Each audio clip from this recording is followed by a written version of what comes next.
In today's world, uncertainty and disruptions have become a part of our daily lives, be it a global pandemic, natural disasters, or personal crises within families. During such times, childcare programs and educators play a critical role in supporting not just young children, but also their families and the community at large. Young children are deeply affected by changes in routine and the emotional climate around them. They may not always have the words to express their fears or confusion, but they absorb and reflect the stress they sense. That's why early childhood educators must be equipped with practical strategies to build resilience, both in children and in themselves. Resilience is not about avoiding challenges, but about navigating them with strength, empathy, and flexibility. Educators can foster safe and nurturing environments where children feel seen, heard, and supported. Through consistent routines, responsive communication, and trauma sensitive practices, children can begin to rebuild trust and confidence. Equally important is supporting families. Many caregivers face overwhelming stress during difficult periods. By offering a listening ear, connecting families to resources, and modeling calm, compassionate behavior, educators can be a vital bridge between home and community support systems. This guide is designed as a practical tool for educators.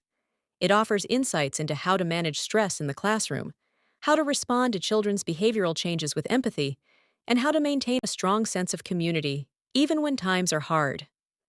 In closing, let us remember, children don't need us to be perfect. They need us to be present.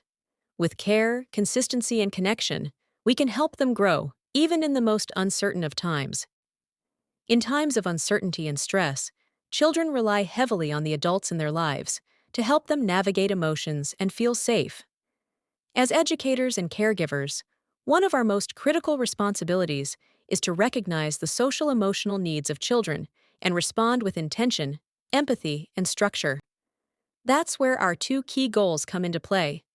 The first goal is to formulate support plans. Every child responds differently to stress, change, or trauma. Some may withdraw, others may act out. As educators, it's vital that we develop practical strategies tailored to these evolving emotional needs within the classroom. This involves not just identifying behaviors, but understanding the root causes behind them, collaborating with families, and creating a predictable, nurturing environment where children feel safe to express themselves. A well-thought-out support plan empowers educators to respond consistently and compassionately while promoting emotional growth and resilience. The second goal focuses on utilizing creative tools to support emotional expression.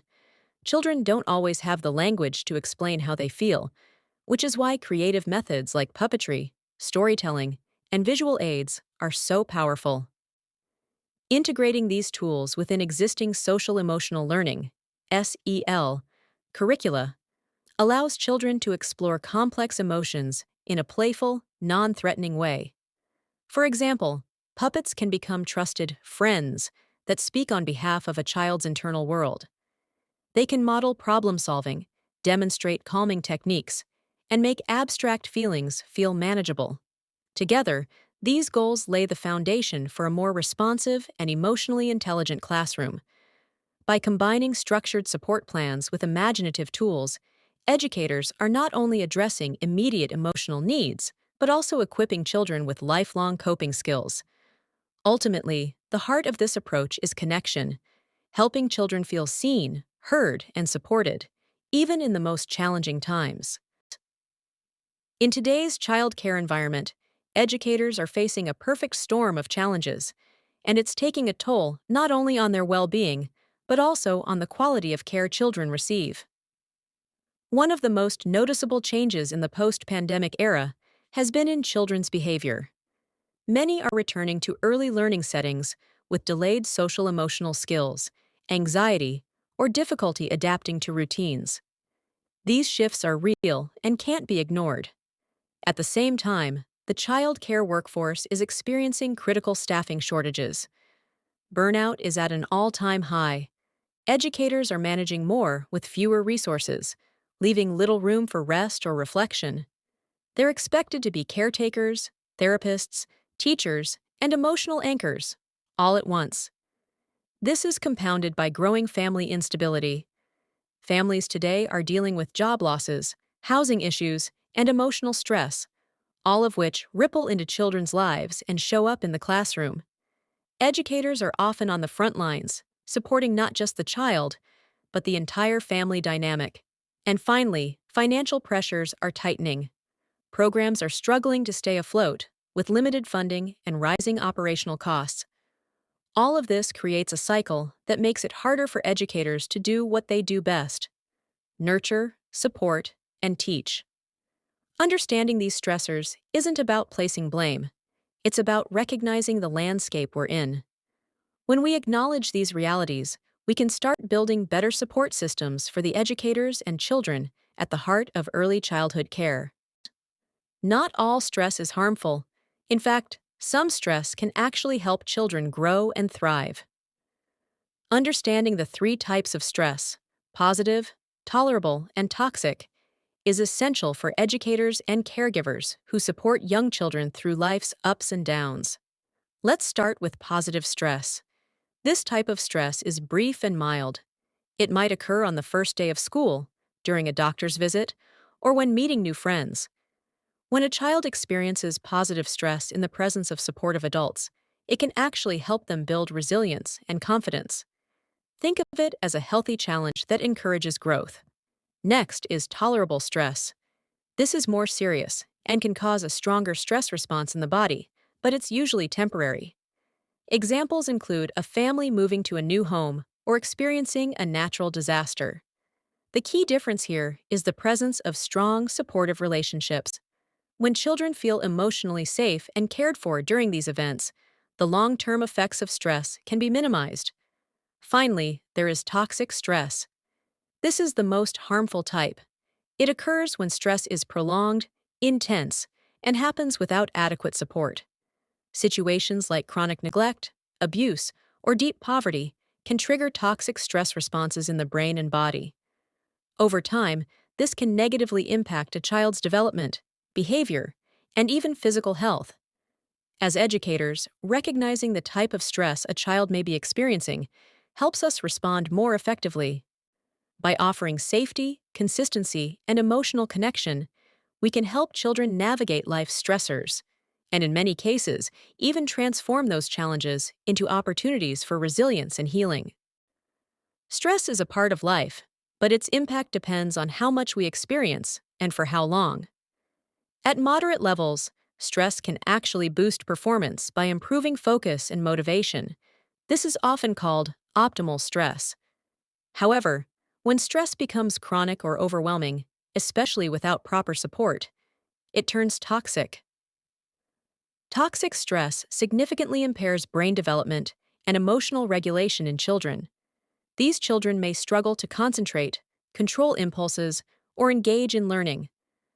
Similarly, educators under constant pressure and burnout become less effective, which creates a challenging cycle for both teaching and caregiving. Understanding this stress performance curve helps us find the balance, where stress is manageable and productive, not debilitating.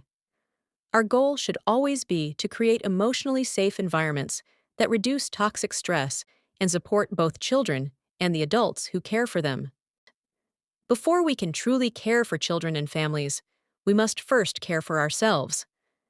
In the fast-paced world of childcare, it's easy to prioritize everyone else's needs, but if we're not emotionally grounded, our ability to offer meaningful support diminishes.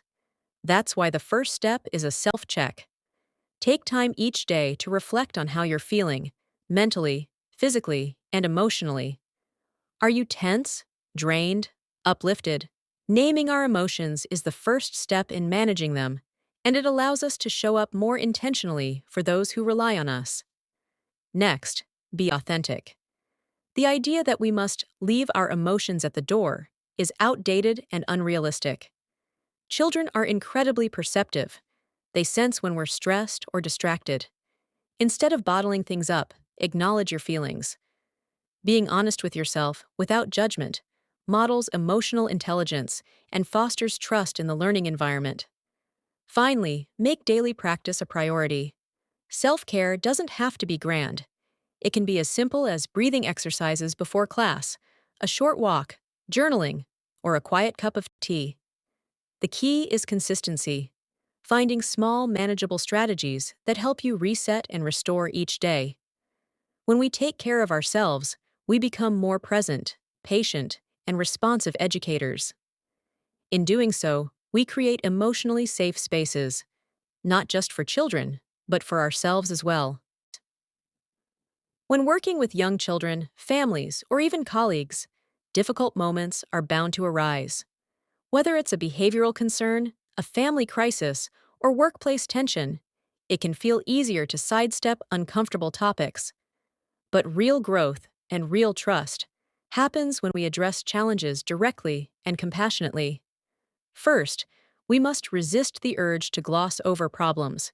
Ignoring or minimizing issues may seem like a way to keep the peace, but in the long run, it creates confusion, mistrust, and missed opportunities for growth.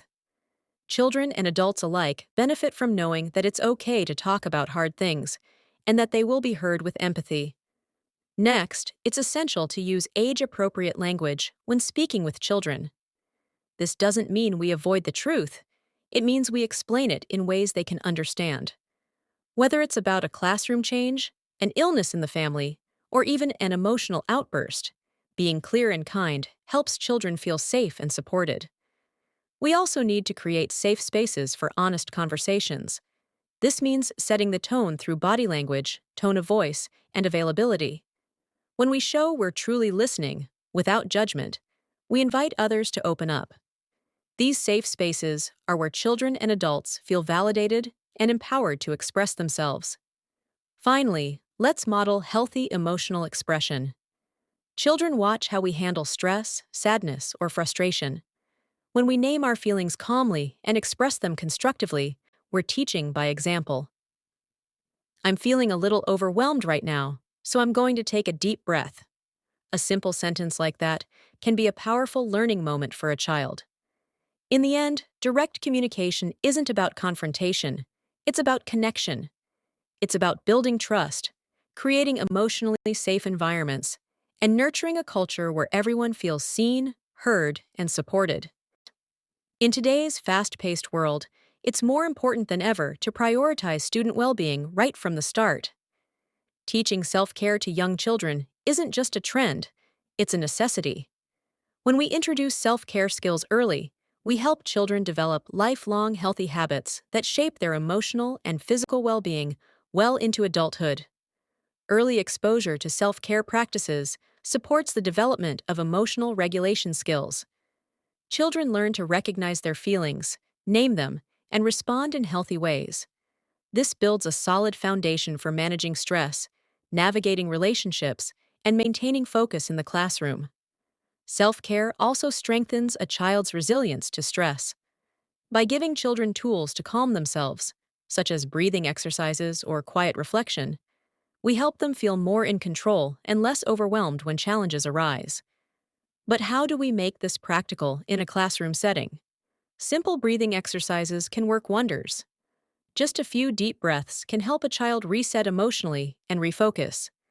Emotion identification activities, like using feeling charts or story-based reflections, help children build emotional vocabulary and awareness. Physical movement, breaks like stretching or dancing, give children a healthy outlet for energy and restlessness. And finally, quiet time and reflection offer much-needed pauses in their busy day, time to recharge and just be. Incorporating these small, consistent practices builds a culture of care and mindfulness. And when children learn to take care of themselves, they're also better equipped to care for others, creating a ripple effect of empathy, balance, and well-being that can last a lifetime. In today's fast-paced world, it's more important than ever to prioritize student well-being right from the start. Teaching self-care to young children isn't just a trend, it's a necessity. When we introduce self-care skills early, we help children develop lifelong healthy habits that shape their emotional and physical well-being well into adulthood. Early exposure to self-care practices supports the development of emotional regulation skills. Children learn to recognize their feelings, name them, and respond in healthy ways.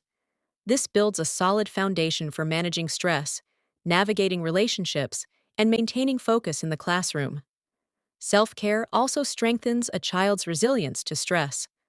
By giving children tools to calm themselves, such as breathing exercises or quiet reflection, we help them feel more in control and less overwhelmed when challenges arise. But how do we make this practical in a classroom setting?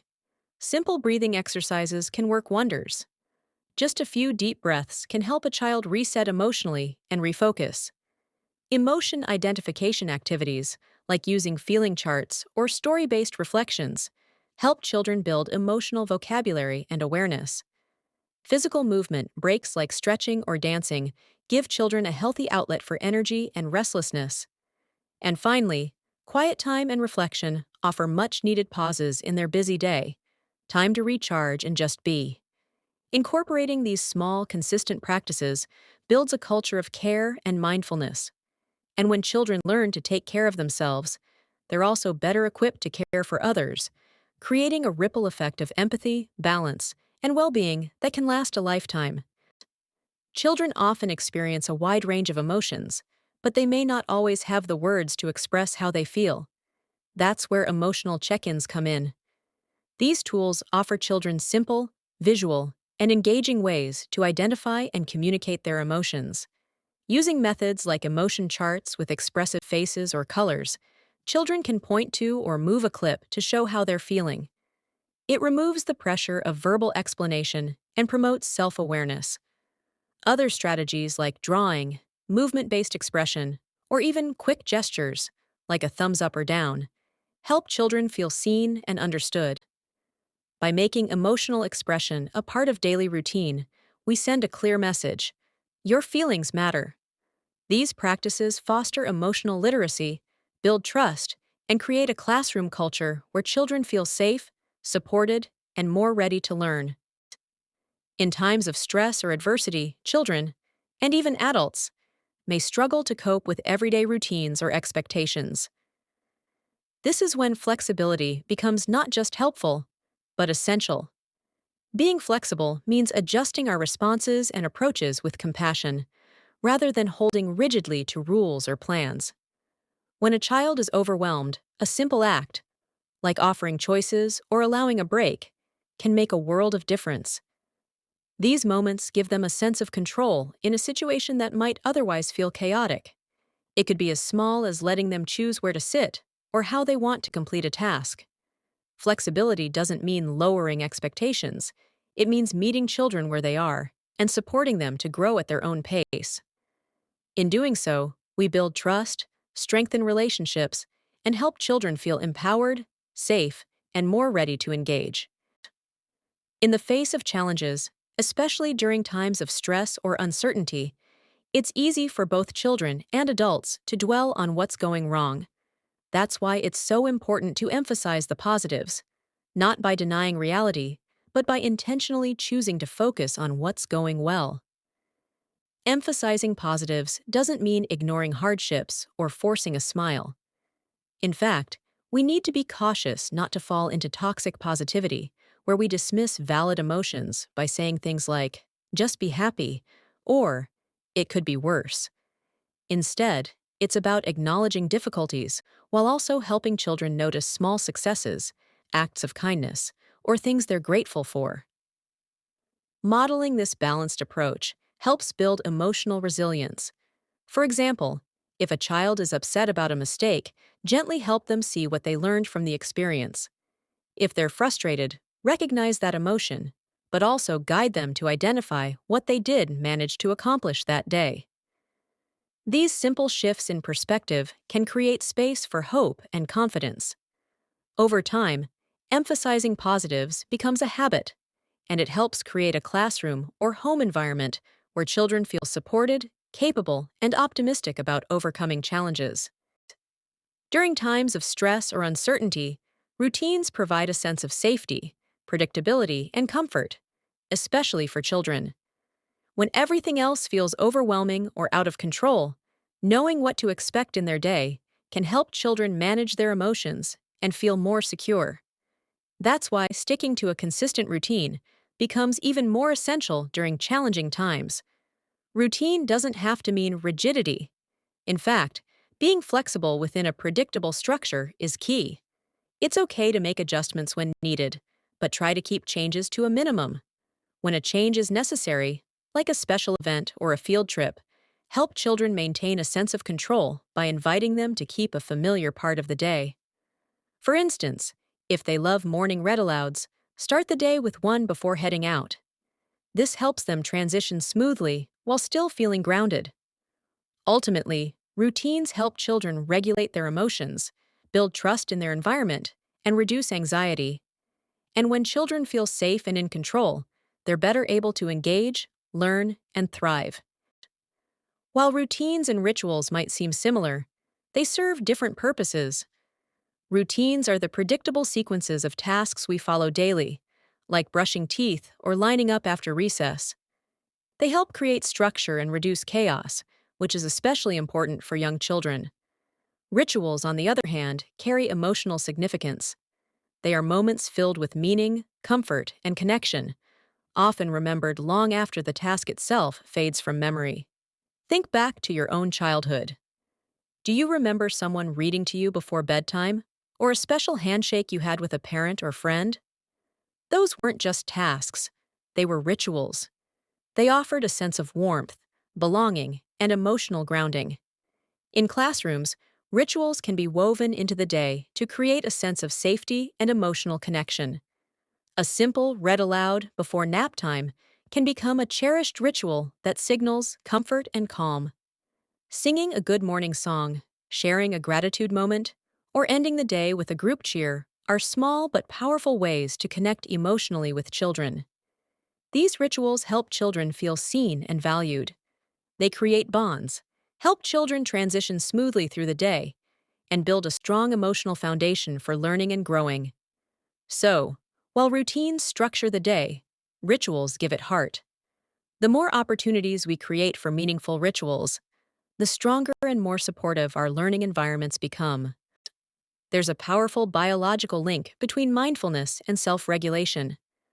When we practice mindfulness, by tuning into our breath, heartbeat, or muscle tension, we begin to notice the early signs of stress in our bodies. Maybe your heart races, your breathing becomes shallow, or your shoulders tighten. These physical cues are like warning lights, telling us it's time to pause.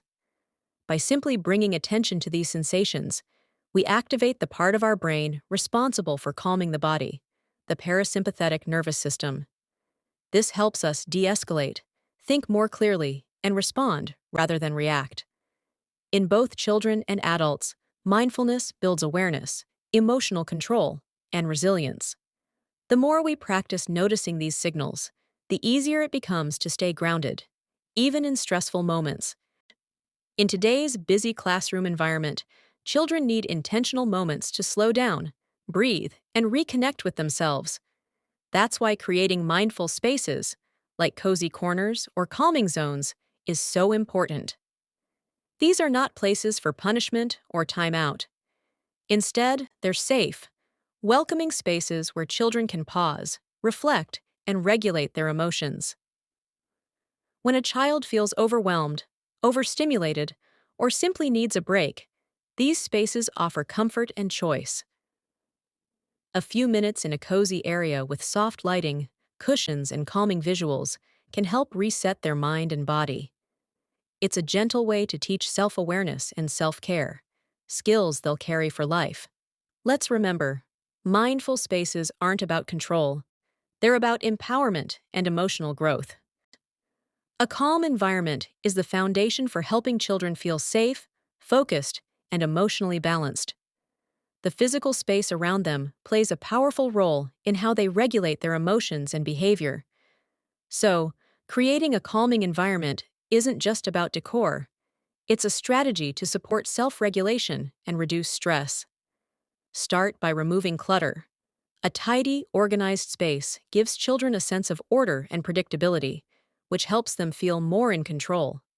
Too many visual distractions can overwhelm young minds, so keep displays simple and purposeful. Lighting and sound also matter. Soft, natural lighting and quiet background music, or even better, moments of silence, help children stay grounded. Loud, unpredictable noises can trigger anxiety. We can also offer designated quiet areas, cozy corners with soft seating, calming visuals, and sensory tools like fidget items or weighted pillows. These spaces invite children to pause, reflect, and regain control when emotions run high. Finally, incorporate nature whenever possible. Plants, natural colors, or even photos of outdoor scenes can have a calming effect on the nervous system. There's something truly magical about puppets. Many of us remember growing up with Mr. Rogers' Neighborhood, Sesame Street, or the Muppets, puppets that taught us kindness, curiosity, and courage. These characters made learning feel safe, fun, and deeply personal. In the classroom, puppets are powerful teaching tools. They can model positive behaviors, guide social emotional learning, and help children express feelings they might not share with an adult. A puppet can become a trusted friend, a safe, non-judgmental listener who never mocks, never criticizes, and always responds with care. Puppets can also address challenging topics in a gentle way, offering children a relatable example without pressure. Whether it's calming big emotions, teaching empathy, or simply sharing a story, puppets connect with children on an emotional level that words alone often can't reach. So let's bring that magic into our classrooms and watch the learning come to life. As we bring everything together, creating your puppet character becomes more than just a fun classroom activity. It becomes a powerful teaching strategy. A puppet with a personality, voice, and story can connect with children in ways that are disarming, engaging, and deeply meaningful. Start by developing a backstory. Where does your puppet come from? What do they like or dislike? Do they have a favorite song or a silly fear? These details make the puppet relatable and memorable, helping children build an emotional connection. Next, find the right voice. Not just how the puppet sounds, but how it speaks to children. Is it playful, gentle, curious? Your puppet's tone and language should model kindness, respect, and the emotional vocabulary you want children to learn. Plan when and how to use your puppet. Strategic timing makes all the difference. And most importantly, take care of yourself as the educator behind the puppet. Your presence, your energy, and your emotional state all influence how effective these tools will be. Self-care isn't a luxury, it's a necessity. When you're regulated and supported, you're better equipped to model resilience and empathy. By creating a thoughtful puppet character and embedding it into your teaching, you're not just entertaining, you're building safe connections, emotional strength, and lifelong skills for every child in your care.